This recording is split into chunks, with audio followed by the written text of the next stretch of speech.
புவி வாழ்த்த வாழ்க. நம்ம எல்லோரும் பூமியில் பிறந்த உடனே அம்மா அப்பாவை தான் உலகம்னு நினச்சிட்டு இருப்போம். சின்ன குழந்தை தான் அம்மாவோட முந்தானையை பிடித்து இருக்கிறப்போ பயம் இல்லாமல் இருக்கும்.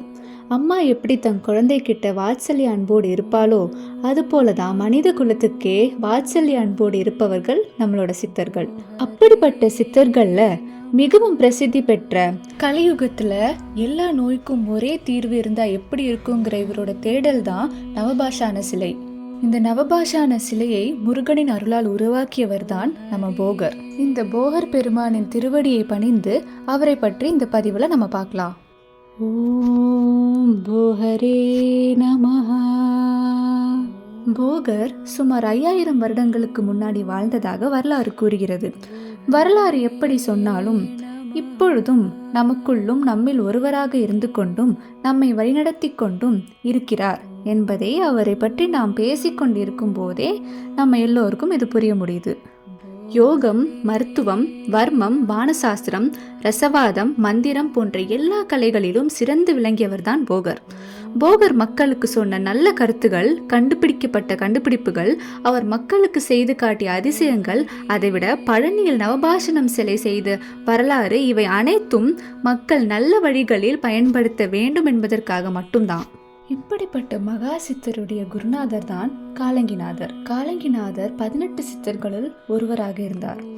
காலங்கிநாதரோட ஆணைப்படிதான் நம்மளோட போகர் சீன பிரதேசத்துக்கு போறாரு.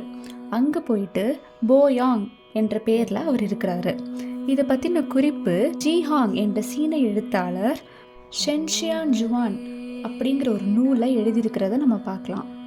சீன பிரதேசத்துல போய் போகர் தன்னுடைய அறிவியல் கண்டுபிடிப்புகள் எல்லாத்தையும் பற்றியுமே அந்த மக்களுக்கு சொல்லித்தராரு.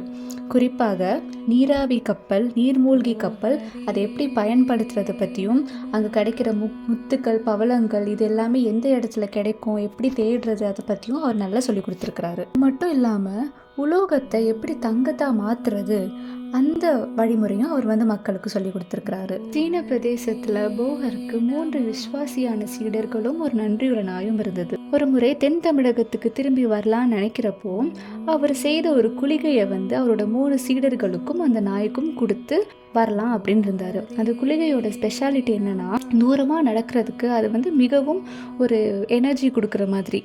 அப்போது ஒரு சீடருக்கு கொடுத்த உடனே அவர் அதை சாப்பிட்ட உடனே மயங்கி விழுந்துட்டாரு. அதை பார்த்த மற்ற 2 சீடர்களுமே பயந்து, ஐயோ இதில் ஏதோ இருக்கும் போல அப்படின்னு நினச்சிட்டு அவங்க அதை சாப்பிடாமலே பின்னாடி போயிட்டாங்க. கொஞ்சம் நேரம் கழித்து பார்க்குறப்போ அதை சாப்பிட்ட போகரும் அந்த மயங்கி விழுந்த சீடருமே வெகு தூரம் தொலைவில் நடந்து போயிட்டு இருந்தாங்க. அதுக்கப்புறம் தான் அந்த மற்ற 2 சீடர்களுக்கும் புரிஞ்சுது, அது நம்ம குருநாதரை நம்பாமல் விட்டதான் நம்ம தப்பு, அதனால நம்ம இதுக்கு தகுதியே கிடையாது அப்படின்னு சொல்லிட்டு சீன பிரதேசத்துக்கே திருப்பி போயிட்டாங்க. அப்போது அந்த ரொம்ப நம்ம குருநாதருக்கு மேலே நல்ல நம்பிக்கையாக இருந்த அந்த சீடர் தான் வேறு யாரும் கிடையாது, போகரோட ரொம்ப பிரியப்பட்ட சீடர் புலிப்பாணி சித்தர். அவர் புலியில் தான் பவனம் செய்து வருவதால் அவர் நம்ம புலிப்பாணி சித்தர்னு சொல்கிறோம். ஒரு முறை ஒரு பெண் தன்னுடைய கணவனை இழந்து கொண்டு அழுதுட்டு இருக்கிறத நம்ம போகர் பார்க்குறாரு. அந்த பெண் படக்கூடிய துயரத்தை தாங்க முடியாமல் எப்படியாவது அவருடைய கணவனை உயிர்ப்பிக்கணும்னு நினச்சிக்கிட்டு அந்த சஞ்சீவனி மூலிகையை நம்ம செய்யலாம் அப்படின்னு சொல்லிட்டு நவசித்தர்கள் கிட்ட போய் இவர் கேட்குறாரு. நவசித்தர்கள் அதெல்லாம் பண்ணக்கூடாதுப்பா, இந்த மாதிரி பண்ணால் நம்ம உலகத்தோட சமநிலை இழந்து போய்விடும், அதனால் நாங்கள் உனக்கு காயக்கல்ப முறை பற்றி நாங்கள் சொல்லித்தரோன்னு சொல்லி இந்த சஞ்சீவனி மூலிகையை பற்றி அவங்க சொல்லலை. மனிதர்களுக்கு வரக்கூடிய துன்பத்தை தீர்க்க முடியாமல் இருக்கும் இந்த ஞானமே எனக்கு தேவையில்லைன்னு நம்ம போகர் ரொம்ப வருத்தப்பட்டு இருக்கிறத பார்த்துட்டு தான் பார்வதி தேவி பழனி மலைக்கு போயிட்டு முருகரை நோக்கி தியானம் செய் என்று சொல்கிறாங்க. அதுக்கப்புறம் தான் பழனி மலைக்கு முருகரை நோக்கி நம்ம போகர் தியானம் பண்ணுறாரு. அப்படி பண்ணுறப்போ தான் நம்ம முருகரே எப்படி ஒரு நவபாஷணம் சிலை செய்யணும் அப்படிங்கிறத வழிமுறைகளை நம்ம போகருக்கு சொல்லி கொடுக்குறாரு. இந்த நவபாஷணத்தில் என்னெல்லாம் இருக்குன்னு பார்த்தீங்கன்னா 9 விதமான விஷயங்கள் இருக்குது. கௌரி பாஷானம், கெந்தக பாஷானம், சீலை பாஷானம், வீர பாஷானம், கச்சால பாஷானம், வெள்ளை பாஷானம், தொட்டி பாஷானம், சூத பாஷானம், சங்கு பாஷானம். இது 9மே விஷங்களாக இருந்தாலும் இது சேர்ந்து வர்றப்போ இது விஷமாக இருக்காது. இதுதான் போகர் செய்த நவபாஷானம் சிலை. இந்த நவபாஷானம் சிலை செய்வதற்கு முதல்ல போகர் ஒரு பெரிய டீம் ஃபார்ம் பண்ணார். அந்த டீமில் 81 சித்தர்கள் இருந்தாங்க. 9 வருஷமாக 4401 மூலிகையை வச்சு 81 பாஷாணம் இவர் செய்தார். அதை அவர் 9 கலவைகளாக பிரித்து 9 விதமான எரிபொருளை வச்சு ஹீட் பண்ணி 9 டைப் ஆஃப் ஃபில்ட்ரேஷன் பண்ணி அதை நம்ம பூமிக்கு அடியில் அவர் புதைச்சி வைக்கிறாரு. அதுக்கப்புறம் அவர் குறித்திருக்கிற ஒரு நாளில் அந்த சிலையை வெளியில் எடுத்து அபிஷேகம் பண்ணுறாரு. இந்த மாதிரி அவர் ஒரு சிலை தான் செஞ்சுருக்காரான்னு கேட்டால் கிடையாது. பழனியில் இருக்கிற முருகர் சிலைக்கு வெளியில் ஒரு மெட்டல் கோட்டிங் கொடுத்துருப்பாங்க. ஏன்னா உள்ளே இருக்கிற பாய்சன் எல்லாமே வெளியில் வரக்கூடாது அப்படின்னு. அந்த மெட்டல் கோட்டிங்கை பட்டு அது வெளியில் வரப்போ நமக்கு அது ஒரு மூலிகை நீராக தான் வருது. இந்த பழனி முருகன் சிலையோட ஸ்பெஷாலிட்டி என்னென்னா, அந்த சிலையில் பட்டு நமக்கு கொடுக்குற அந்த தீர்த்தம் நம்மளோட 7 சக்கராசையும் ஆக்டிவேட் பண்ணும். இந்த நவபாஷான சிலையில் செய்த அபிஷேக நீரை நாம் குடித்தால் எந்த விதமான நோயும் குணமாகும். போகரோட மகத்துவத்தை காட்டக்கூடிய ஒரு குட்டி கதையை நம்ம பார்க்கலாம்.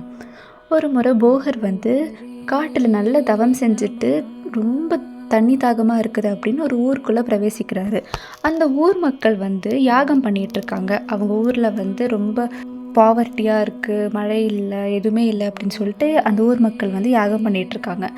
அப்போது ஒரு முறை இவர் அங்கே யாகம் பண்ணிகிட்ருக்க மக்கள்கிட்ட போய் கேட்குறாரு, எனக்கு கொஞ்சம் தண்ணி வேணும் அப்படின்னு. இப்போ போகர் இருக்கிற கோலத்தை பார்த்துட்டு இவர் ஏதோ ஏழையானவர் போல் அப்படின்னு சொல்லிட்டு இவர் ரொம்ப தப்பாக நினச்சிட்டு தண்ணியெல்லாம் கொடுக்க முடியாது அப்படின்னு அனுப்பி வைக்கிறாங்க. எங்களை பார்த்தா தெரியலையா, நாங்கள்லாம் வேதம் ஓதிட்டுருக்கோம், எங்ககிட்ட கேட்குறீங்க அப்படின்னு சொல்லிட்டு அவரை நிராகரிக்கிறாங்க. அவர் என்ன பண்ணுறாரு, பூனையோட காதில் வேதம் சொல்லி கொடுக்குறாரு. பூனையும் நல்லபடியாக அந்த வேதம் ஓதுற அந்த இடத்துல போய் அந்த இருக்கிற மற்ற பிராமணர்களை விட இது நல்ல வேதம் சொல்லிட்டு இருந்துச்சு. இதை பார்த்ததுக்கப்புறம் தான் போகரோட உண்மையான நிலையை அறிந்து அவங்க போகரோட காலை விழுந்து மன்னிப்பு கேட்குறாங்க. அதுக்கப்புறம் போகர் அந்த மக்களோட எளிமை நிலையை புரிஞ்சுக்கிட்டு அந்த மக்களுக்கு தேவையான ஞானத்தை கொடுத்து எப்படி நம்ம உலோகத்தை தங்கத்தாக மாற்றலாம், அதை நீங்கள் நல்ல விதத்தில் பிரயோகம் பண்ணணும், உங்களோட நல்லதுக்காக மட்டும்தான் பண்ணணும் அப்படின்னு எல்லாத்தையுமே அவர் சொல்லி கொடுக்குறாரு. இன்னொரு சம்பவம் எப்படின்னா, போகர் தியானம் பண்ணிகிட்டு இருக்கிறப்போ அவரை சுற்றி சிங்கம் கூட்டங்களாக இருக்குது. அப்போது இவர் ஆழ்ந்த தியான நிலையில் இருக்கிறதுனால இவரும் ஒரு கல் தான் அப்படின்னு நினச்சிட்டு அந்த சிங்கங்கள் இவரை எதுவுமே செய்யவே இல்லை. எப்பவும் போல் சிங்கம் அந்த இடத்துல வேட்டையாடி அதோட குட்டிகளை பெற்றெடுத்து எப்பவும் போல் இருக்குது. ஒரு சிங்கம் என்ன பண்ணுது, ஒரு முறை அவரோட மடியில் படுத்துருக்குது. அப்போ இவர் ஆழ்ந்த தியானத்தில் போனனால அவர் கண்ணில் இருந்து வரக்கூடிய அந்த ஆனந்த கண்ணீர் ஒரே ஒரு துளி இந்த சிங்கத்தோட வாயில் படுது. அந்த ஒரு துளி இந்த சிங்கத்தோட வாயில் பட்டனால அந்த சிங்கத்துக்கு ஞானம் கிடச்சிருது. அப்புறம் தான் அதுக்கு புரியுது, நம்ம எவ்வளோ பெரிய தப்பு பண்ணிட்டோம். அந்த இடத்தையெல்லாம் சுத்தப்படுத்திட்டு எல்லா சிங்கத்துக்கும் இந்த விஷயத்த சொல்லிட்டு அதுக்கப்புறம் மாமிசமே சாப்பிடாம அந்த சிங்கம் குட்டிகள் மாமிசம் பக்கமே போகாமல் வேட்டையாடாமல் நல்லபடியாக வாழ்ந்து வராங்க. போகர் கண்மொழித்து பார்க்குறப்போ இந்த சிங்கங்கள் எல்லாமே போகரோட ஆசீர்வாதம் பெறுவதற்காக வெயிட் பண்ணிகிட்ருக்காங்க.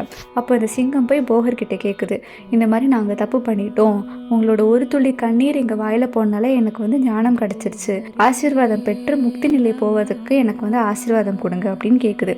உடனே போகர் வாழ்த்துறாரு, நீ மறுஜென்மம் எடுத்து ஒரு ராஜ பரம்பரையில் ராஜாவாக பிறந்து அந்த நிலையில் நீ முக்தி அடைவாய் அப்படின்னு அவர் அருள் புரிகிறாரு. இவ்வாறு மக்களுக்காக எவ்வளவு இரக்க குணமுடையவர் நம்ம போகர் அப்படிங்கிறத நம்ம பார்க்க முடியும். மக்களுக்கு ஒரு தேவை அப்படின்னா அவர் எந்த நிலைக்கும் போக தயாராக இருந்து மக்களுக்காகவே எல்லாமே செய்த ஒரு மகானாக தான் நம்ம போகரை பார்க்குறோம். நம்ம போகரோட பிரம்மாண்டமான படைப்பு தான் போகர் 7000. இதில் அவர் 7 காண்டங்கள் கொடுத்திருக்கிறாரு. அதில் முதல் காண்டம் யோக நிலை பிராணாயாம அதை பற்றி இருக்கும். 2வது காண்டம் நம்மளோட சக்ராஸ் பற்றியும் சமநிலை சித்தர் பரம்பரை அதை பற்றி இருக்கும். 3வது காண்டத்தில் மாயாஜாலம் காயக்கல்ப முறைகள் மத்த கல்ப முறைகள் இதை பற்றியெல்லாம் இருக்கும். 4வது காண்டத்தில் அறிவியல் கண்டுபிடிப்பு பற்றி இருக்கும். 5வது காண்டத்தில் ஜீசஸ் நபிகள் நாயகம் இவங்களை பற்றி இருக்கும். 6வது காண்டத்தில் மாந்திரீகம் பற்றி இருக்கும்.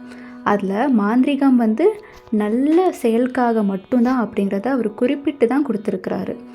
7வது காண்டத்தில் விஷ்ணுவோட தசாவதாரம் பற்றியும் நம்ம உலகத்தில் நடக்கக்கூடிய பிரளயங்களை பற்றியும் இருக்கும். இதில் என்ன முக்கியமான விஷயம் அப்படின்னா, இந்த நூல் எரிந்து போனாலோ இல்லை ஏதாவது ஒரு முறையினால் அழிந்து போனாலும் இதை எப்படி மீட்டு எடுக்கலாம் அப்படிங்கிறதுக்கான குறிப்பை அவர் கொடுத்துட்டு தான் போயிருக்கிறாரு. இவ்வாறு ஞானத்தை பற்றி உள்ள அனைத்து ரகசியங்களை மக்களுக்கு அவர் தெரிவிக்கணும் அப்படின்னு நினச்ச ஒரு மகான் தான் நம்ம போகர். இந்த மாதிரி அவர் நூலை வெளியிட்டனால மற்ற சித்தர்கள் எல்லாருமே தக்ஷணாமூர்த்தி கிட்ட போய் இது ஒரு கம்ப்ளைண்ட்டாக சொல்கிறாங்க.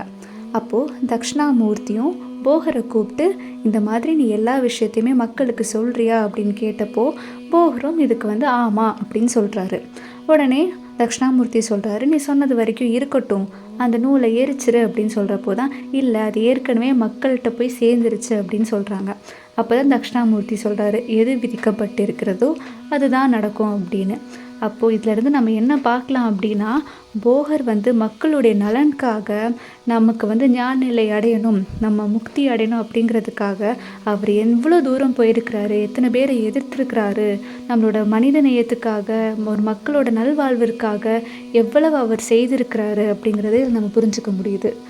ஓம் போகரே நமஹ.